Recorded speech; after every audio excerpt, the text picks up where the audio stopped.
today's topic is supply allocation in NetSuite. My name is Michael Sullivan. I'm a solution consultant at BSP. I've been at NetSuite for 8 years. Prior to the 8 years at NetSuite, I spent around 20 plus years in manufacturing and distribution, working with several mid to large ERP companies in Europe and North America. The topic really is all about the new enhancements in the commitment process within NetSuite. Basically, this new feature augments and replaces what was there today. The key things I'll just point out is that you can automate this process of allocating. You can manually allocate, so you can do this like once a day, twice a day, or you can schedule an allocation process based off of saved searches or predefined criteria. The other big thing is you can allocate against future inventory. So think of purchase orders, work orders, inbound containers that are coming in, and you want to reserve inventory to a specific customer potentially or a specific order. The other stuff we'll go through in detail as we go through the presentation, but I wanted to point out is the last 2 years at NetSuite, what I saw was traditional distributors going from selling to a distributor or maybe to a retail location to all of a sudden, because of the pandemic, selling to potentially big box stores or even marketplaces within the box stores. So the Home Depot, the Lowe's, the Walmart stores, getting their own web stores potentially, but then also going out and selling the products through, let's say, Amazon or Overstock or Wayfair or Etsy or eBay. So all of a sudden you have all of these different marketplaces, but you still only have the same amount of inventory that you had before. So how do you divide and conquer and give the inventory to the correct people at the correct time? Well, this is where NetSuite's allocation engine comes in. So let me walk you through the features in the actual software. We'll come back to the PowerPoint here and there just to look at a couple of flowcharts. So let me close this down and jump over to the NetSuite screen. So from left to right, I've kind of opened up all the tabs right to make my life easy, but the first thing is enabling the feature. And I highly recommend to do this with your administrator or BSP professional, just because the automation engine does have a lot of functionality that you want to make sure you are thinking about. So you can see the first two things here: supply allocation, turning that on, and the ability to allocate to a sales channel, which we'll talk about. We talked about those sales channels just earlier.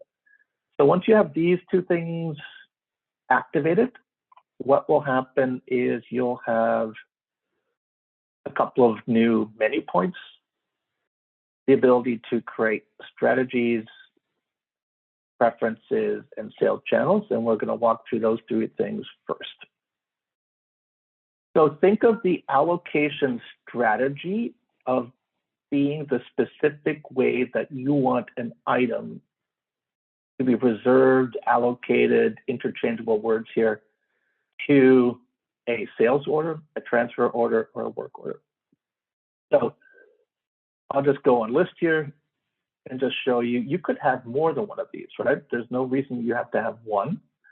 These are some of the ones that come in the demo system. The one we're going to be looking at here is this second one.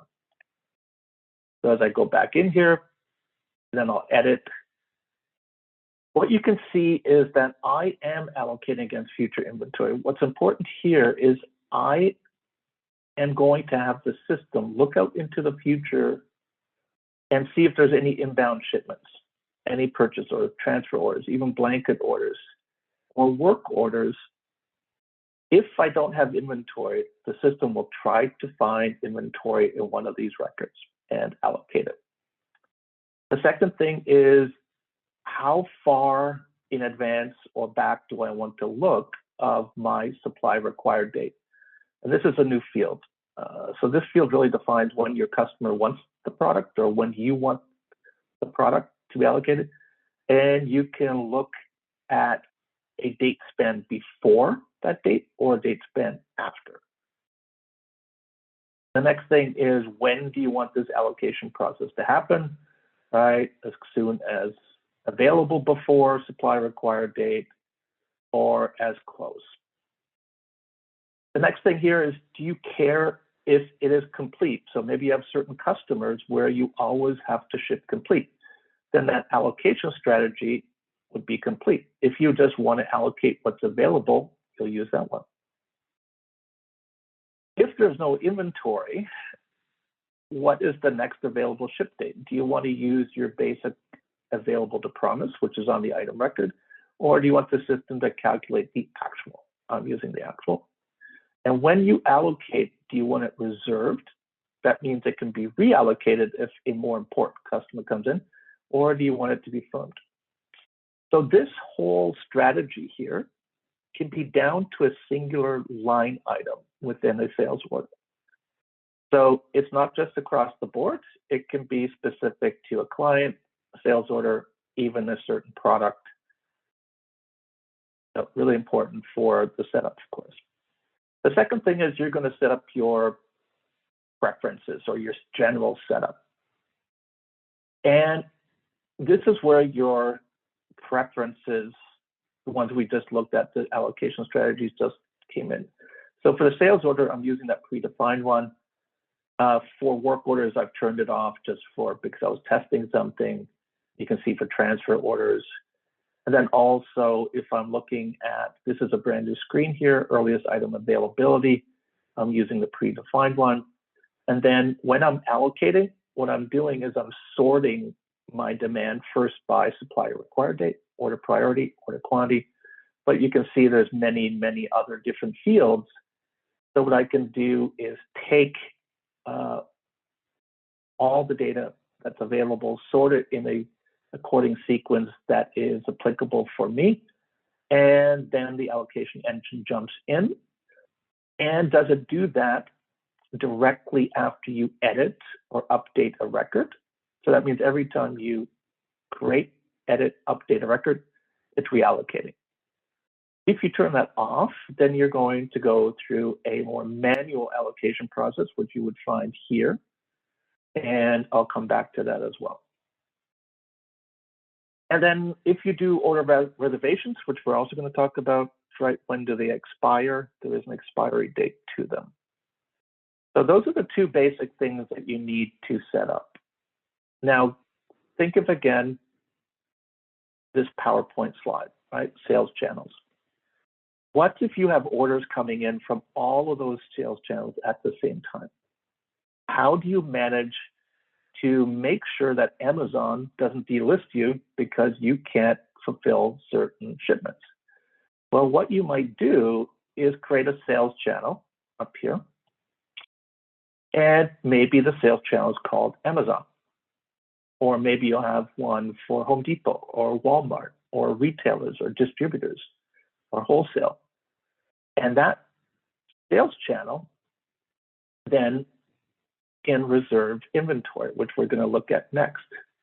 And you can see here, you can actually decide if only the reservation quantity is available for that channel, so that Amazon doesn't suck all of your inventory away, where your big distributors and retailers are asking for inventory as well, right? You got to make sure that keep all customers happy. So in this case, I've limited only to the reservation quantity. After that, it'll stop reserving against Amazon at that particular point. So order reservations. So again, you don't have to create these manual, but think of it, it's something I've created manual. You can import these. And an order reservation, as you can see here, is against a specific company, a sales channel, an item, a location, and it can have a priority. Same thing, it's got a start and end date. It's using a specific allocation strategy, which we talked about earlier, and it's looking at a certain quantity. It's showing me already that I have 15 allocated against it. Right? It's got 20 committed against it. There's a target quantity, here's the 2 records that are actually taking up to 20, and then it'll show you any shipments against that as well. All right, so we have an allocation strategy. We set up our preferences. We created our sales channels. We created some reservations. Now let's take a look at some examples here. So we'll take a look at some sales order examples, how this is impacting the allocation. So let me go to this first sales order here. And again, you can see at the top here, the system's already telling me there's an alert here that pops up that's saying you have some issues. You can see this is against Ashley Home Store, and as I scroll slightly down, right, you're going to see 4 different line items with the typical columns, except for that we now have a new column here, allocated supply. If I scroll farther to the right, you're going to see my allocation strategy, which was pulled in, which I can overwrite. And you'll see a reallocate button where the system's actually suggesting that there might be reallocation options. So as I click on this, notice that the allocation is against open inventory. Okay. I've allocated 30 here. So very simple, straightforward. And you can see the expected ship date is equal to the supply required date. The second one, notice we've committed 40, allocated 45. That means we got an issue of 5 somewhere, right? We only have 40, ordered 45.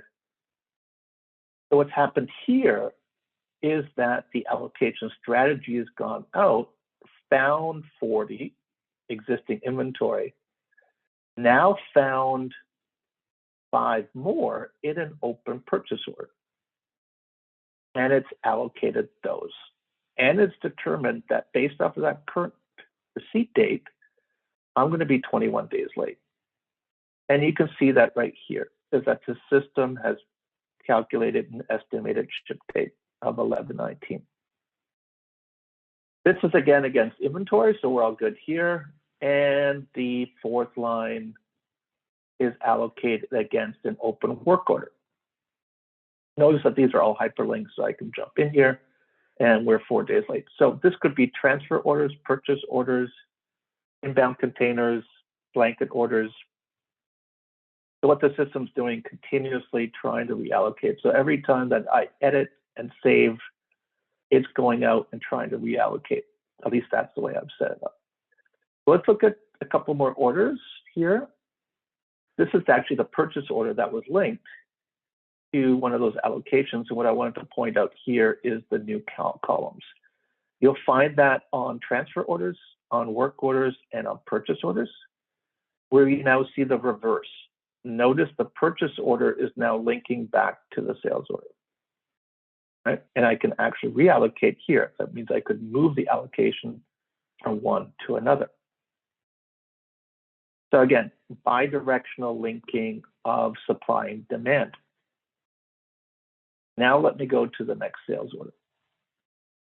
So this one, you can see there's nothing committed at all. When we go to allocated supply, it's allocating against an inbound shipment, right? And that inbound shipment is basically, let's say, a container coming from Asia, from Europe, with products, and we can see that's also 8 days late. And we can see the estimated calculation date here again. All right. Here's that inbound shipment, right? And what you can see over here, again, the column, when I click that, it shows me that it was allocated against the sales order. So bidirectional linking on any record, right now. So that's brand new. I mean, that's all been added in the last, I'd say, 3 to 4 releases. Let me see if I had one more example. I thought I did. And this one's an interesting one because we can see there's 15 committed, 17 allocated. And what it's doing, again, it's found inventory. It's found an open PO. So theoretically, I could do a partial shipment here, right? I could deliver everything that's in inventory and then do a second delivery when this comes in. What the system would do is as soon as this is received, it will move from the 2 here that are missing, would automatically move to this column. So think of it, you ship 15, you're missing 2.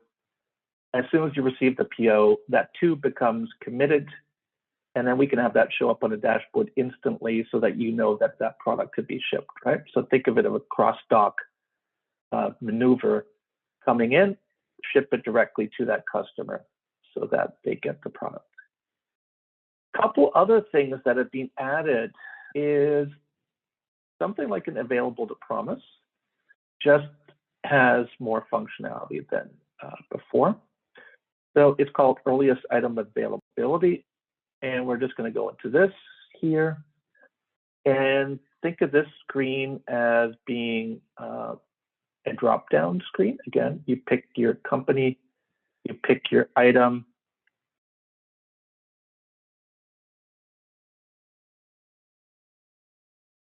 And we can see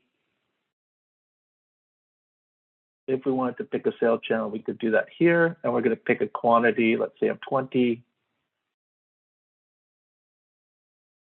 And now here on the left is all the locations that are set up in my company. On the far right is the earliest available date. Now notice San Francisco is 1209 and Boston's 1209, but I think if I do 10 here, notice it changes to 1025 because I have available inventory in Boston. Okay? So again, if you had 5 different warehouses, right, you wanted to see which warehouse could you ship out of the quickest. And then you could also use different allocation strategies, different sales channels to do an if then else kind of search to figure out where exactly would be the best location to ship out of. Now, one thing to note is the MRP engine, which is another one of these webinars that I'm going to do, will actually suggest transfer orders for you automatically to move inventory if it's not available in one location. All right, so the other thing is here, this is the old screen. This is what you know from before, reallocate items. This gives me the ability to reallocate manually. A couple of new columns in here that are just being added. Other than that, the screens are really the same as before, where you can, click off, click on, change quantities. Once you save that, you're basically manually reallocating inventory at that point in time. So let me go to one more sales order here to finish kind of the examples from the sales order. This is brand new. This is kind of, I would say this is a 1 release old, 1.5. But again, we have a sales order just like before. We have an item. But this time, what I'm going to do is I'm going to go to this reallocate button. And you'll see once I click on it, there's a pop-up. It shows me all of the sales orders that that particular item is on. I'm going to select both of these. And I'm going to say, generate a recommendation on how I can get this sales order out quicker. Now, I'm just going to go to allocated supply and show you what's happened. So what we can see here is the expected ship date after reallocation and the initial calculated system date.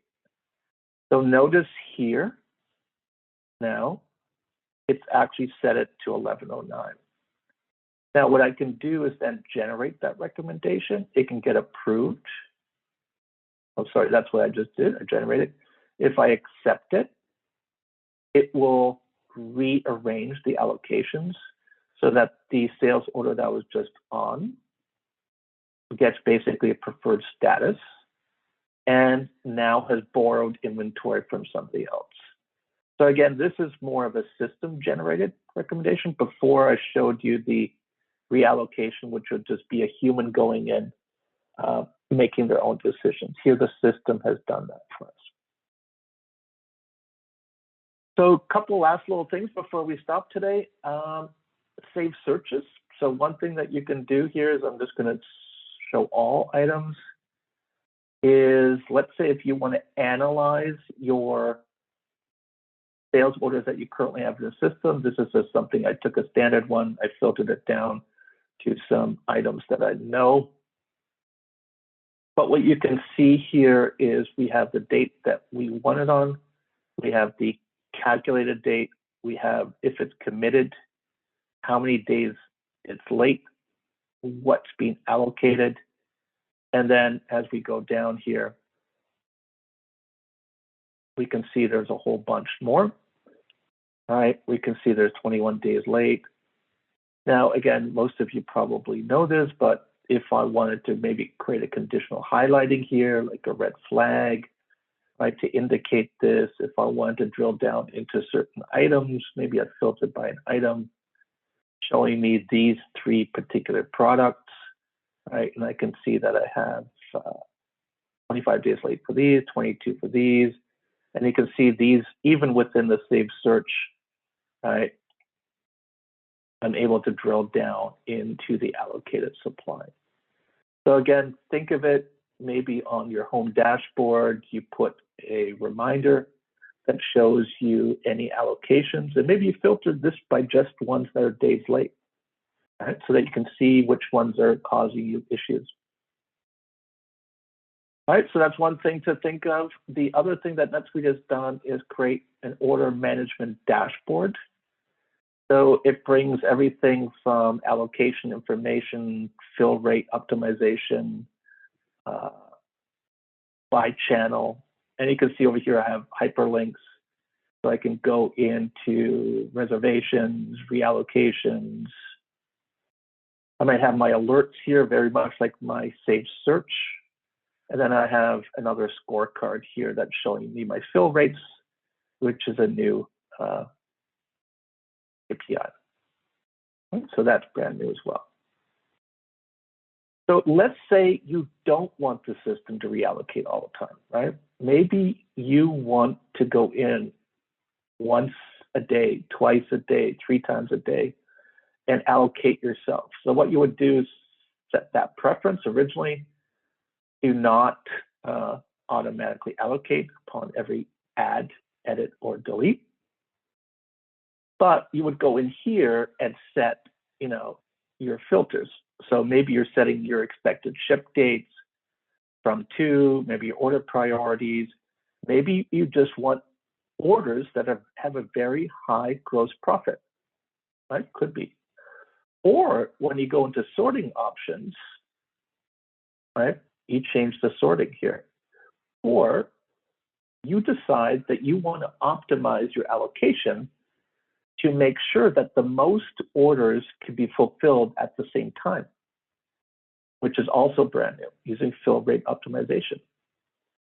In this current release, these 2 points are being added, which allows you to optimize your allocation by revenue commitments or potentially by gross profit optimization. Below, you'll see all the orders, and then you can decide to firm this or not firm it. And once you submit this, the system will go through an allocation process. If you don't want to do that on a daily basis, you also have the ability to schedule this. That means create a schedule that runs once a day, twice a day, 3 times a day with predefined filtering, sorting, searching criteria. And then the system will allocate those for you based off of your allocation schedule. All right, so that takes us to the end here. What I just wanted to point out is I have a couple little flow charts, and I always use this little flow chart as an explanation. When that allocation process is happening, just remember, it's like a football game. It's competition here, right? So we got a sales order, we got a line, we got a quantity, we got a date, trying to find inventory. If it can't find inventory, it's going to look in the future, but it's always competing against existing orders, right? So there's orders in the system. So remember that when all of this is running, it's always looking at its competition, and this competition might have a sooner supply required date, a transaction date, maybe higher dollar volume, better gross profits, and so on. So if you're interested in this topic, feel free to contact BSP. The solution consultants and implementation people can definitely help you with this. Thank you very much for listening. Hopefully we'll see each other again.